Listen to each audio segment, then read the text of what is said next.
Thank you, Simon, and thank you all for being a part of this afternoon. It's a real treat to be here. As Simon referenced, he and I have done writing together in the past, and we've done a lot of thinking together over many years. And it's fun now for us, now that the Democrats are in power, to actually be tasked with trying to figure out how some of this highfalutin thinking of ours can actually be stood up and made into policy. I would be remiss if I didn't share that, my own characterization of Simon and NDN is always the same, and thinking about it in the context of other Washington, D.C. think tanks. If you want an analysis of the conventional wisdom at any given moment in time, there are all manner of talking heads, and there are all manner of think tanks who will produce, some form of, a take on what's happening in today's news. But if you want to look around the corner a little bit and understand what the conventional wisdom is going to be in 3 years, then Simon is an awfully good guy to talk to. And that's proven true, I would say, now over 3 or 4 different 3, 4, 5 different cycles of 3 years. And I myself have seen it and benefited from being, as he said, his thought partner in some of this. So I wanted to speak, hopefully not over long this afternoon, because I think that the Q&A of these things oftentimes is more engaging than the prepared remarks themselves. But I wanted to talk about something that's been very much in the news today, but talk about it in its more historic perspective, and that is the conflict between open and closed societies. And I really want to make 3 key points today. One is that there's a struggle inside societies all over the globe between being open and closed. And I say that being inclusive of the United States. This is not the United States looking out at the world and saying, my, what an interesting world, look at the struggle between open and closed. I would argue that this is taking place in every country, in every society, including our own. So, again, key point number 1, there's a struggle inside societies all over the globe between being open and being closed. The second key point is that the struggle between nations in the 21st century, state-to-state conflict, I think will be increasingly characterized between the conflict between open and closed and the frame of open versus closed, as opposed to the more 20th century construct of left versus right. And then the third thing, and the thing that I want to really spend some time on this afternoon, is that the struggles between open and closed societies are actually something that date back millennia. Literally millennia. So much of what's in the news today, and some of what I'll talk about, is the role of technology in terms of either facilitating or clamping down on openness in societies. But, through my own sort of historic review and thinking and talking and listening and learning about open and closed societies, this literally dates back thousands of years, and I want to give a couple examples. The first one that comes to mind is Egypt in the 3rd century BC. So much of the foundation of learning actually had its roots in the 3rd century before Christ in Alexandria, where the Library of Alexandria was established, where 2 people who oftentimes are thought of as Greek, Euclid and Archimedes, were actually students in Alexandria, where things like anatomy, the world's first surgeons, took root, the first chemists, the first alchemists. So much of the foundation of modern scholarship, modern science, and modern technology took place over 2,000 years ago in Egypt, principally rooted in Alexandria, and it was a remarkably open society. Political dissent under the early Ptolemies, so long as it was peaceful, was tolerated and even encouraged. Scholarship was open, and so debate was something that was considered to be something that was positive. And what then grew out of it was innovation. And this lasted for about 5 centuries. So for about 4 or 5 centuries, one of the centers of the earth, and certainly the center of the earth in terms of science, technology, and scholarship, was Alexandria. And so if you say, well, what actually stops things like that? In this case, I would argue that what actually stopped the progress, the scientific, technological, and technological progress of the Egyptians, and what really stifled their innovative capacity was the end of openness. And the end of openness, in this case, it wasn't their own fault. They were part of the Roman Empire. And it was actually, I think, one seminal event more so than anything else, where in literally 215 AD, then Emperor Caracalla visited Alexandria. And he was satirized in some local art. He was made fun of. And he was so infuriated by the satire that he ordered that every young man of combat age and younger be put to death. And 20,000 young Alexandrians were murdered.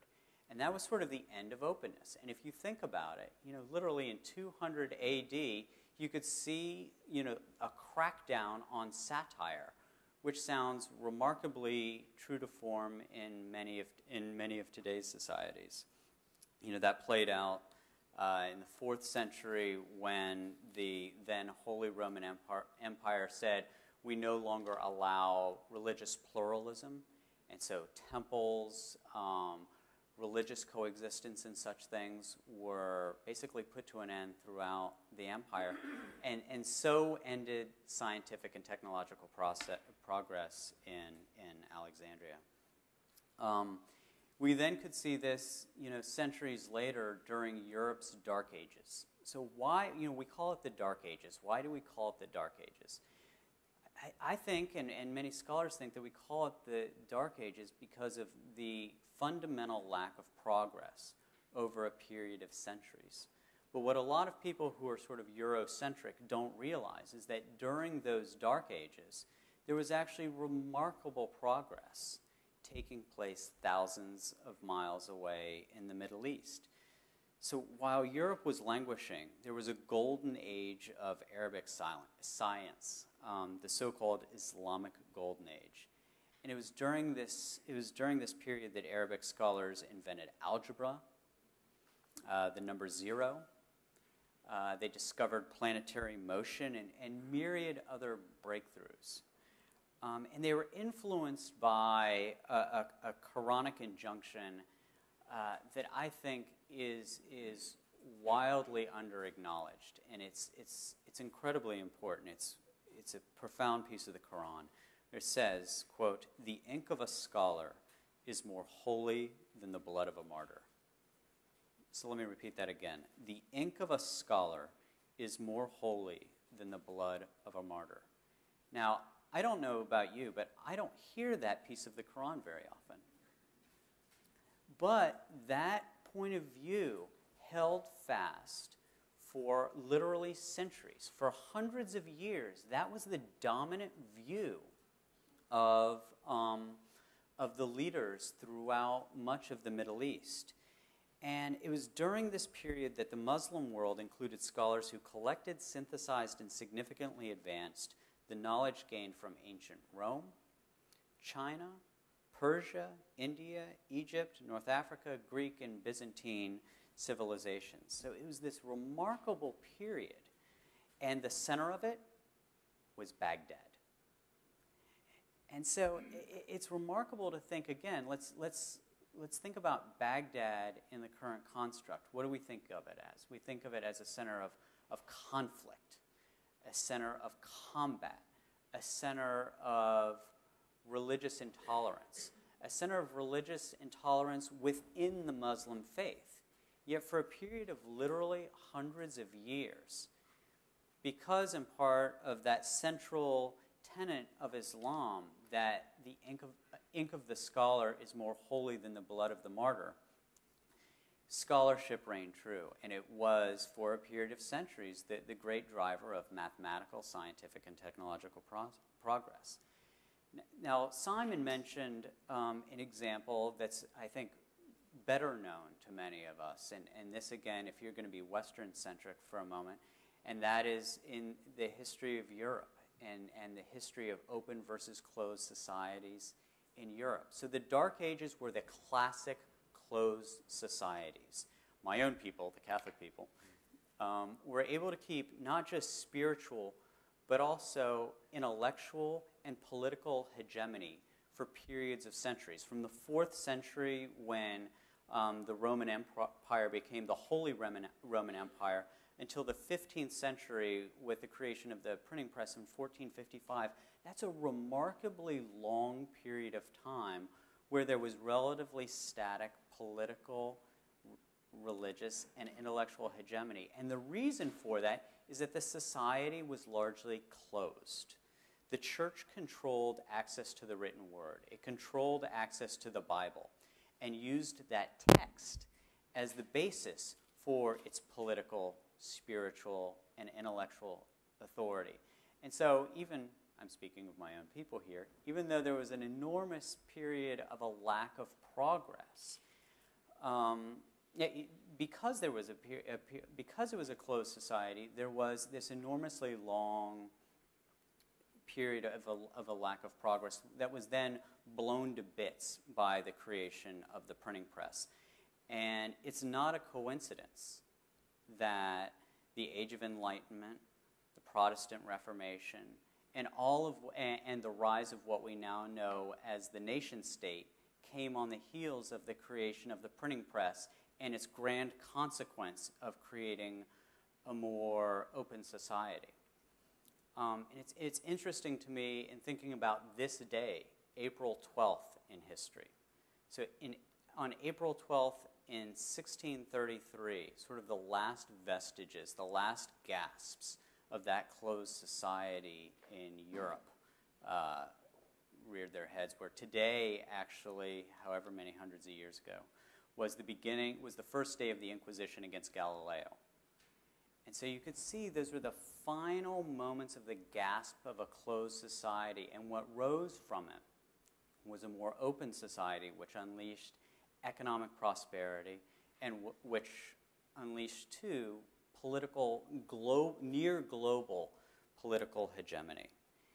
And so the reason why I go through all of this detail is because things that are very much in the news today in terms of open versus closed societies, what's happening in Iran, what's happening with China, what's happening through much of the Middle East, I would argue actually has its roots in the entire sweep of known history. And that topics that are very sexy and that are very timely, like internet freedom, what it actually represents is the newest wave in this millennia-long struggle between open and closed societies. And I think that this administration is recognizing this and is addressing this, I would say, in an incredibly aggressive way. When the president was in Shanghai last November, he sort of encountered personally what it was like to be in, the open versus closed societies. It's all a spectrum, but in a more closed society than our own. And in a town hall meeting, which not many Chinese people actually got to see, he was asked about internet freedom. And he said, I'm a big believer in technology and I'm a big believer in openness when it comes to the flow of information. I think that the more freely information flows, the stronger the society becomes. And I think that that was an incredibly profound statement. And part of why I was so moved by that was that it wasn't from his prepared texts. I mean, you could actually see his mind working after he was asked the question.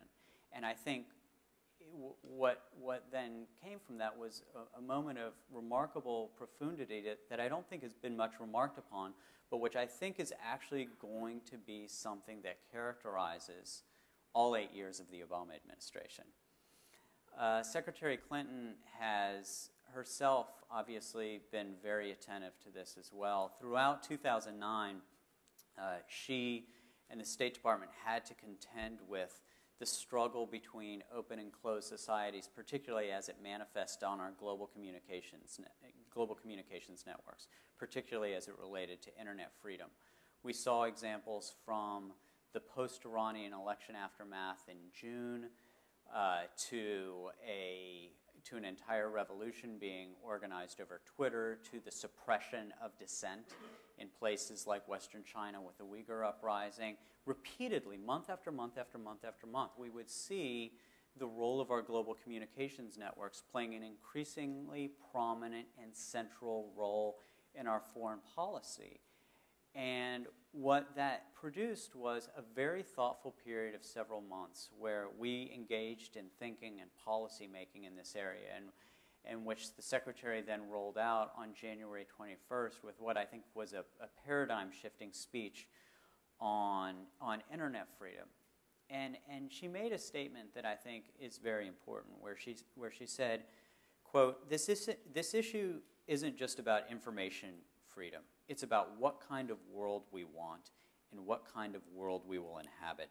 It's about whether we live on a planet with one internet, one global community, and a common body of knowledge that benefits and unites us all, or a fragmented planet in which access to information and opportunity is dependent on where you live and the whims of censors.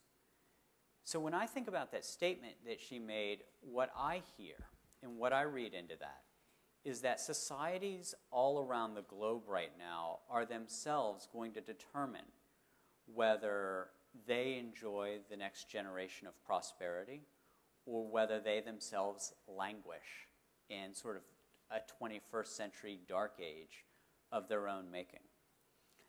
And this I would argue, has implications for all of us. And, you know, in a setting like this one, in a as digital environment as Simon Rosenberg creates, we all take for granted, oh, you know, technology, who's against that? And young people everywhere are for it, so, you know, not to worry. Eventually demographics will win out. Now, I do personally believe that actually the demographic thrust of young people who are increasingly digital actually will carry the day. But what you have to be very clear-eyed about, and what you actually have to look at, is the data, and actually look at the behavior of nation states that control global communications networks. And I would argue that 2009 was the worst year in the history of the internet as it related to internet freedom, where we saw a piece of foreign policy arcana and behaviors of a handful of states grow to literally several dozen nations, thinking of the internet not as the Secretary of State described it, as a single global knowledge commons, but as something that can be sort of built to order for their own country, almost like an intranet. It's remarkable to me to travel the world right now and speak with ministers of communications and hey, go to the internet in my hotel room and recognize the degree to which the internet increasingly looks like an intranet. And this is a case, too, where the upward march of technology represents both promise and peril. And oftentimes in Washington, people say technology and they think of it as one thing. They think of technology as something that's liberating. Technology is something that's liberating. But it's also the case that governments can become increasingly sophisticated about their own use of technology to suppress freedoms, like the freedom of expression, the freedom of assembly. So, and I would argue that example one of that can be seen in Iran, where in June of last year, it was remarkable to see the degree to which social media drove the green movement. Fast forward 7 months to February of this year, when on the anniversary of the revolution, where a lot of people anticipated you know, a similar level of social media-driven activity. What we learned was that the Iranian government became sufficiently sophisticated about how to monitor, infiltrate, and manipulate those networks, that technology could actually cut the other way. So I'll close by saying that I would say that as much attention as countries like China and Iran get within this, I would argue that some of the greatest implications for what now happens in this discussion of open versus closed is actually in the developing world. So it's just now that the developing world is really itself becoming digital.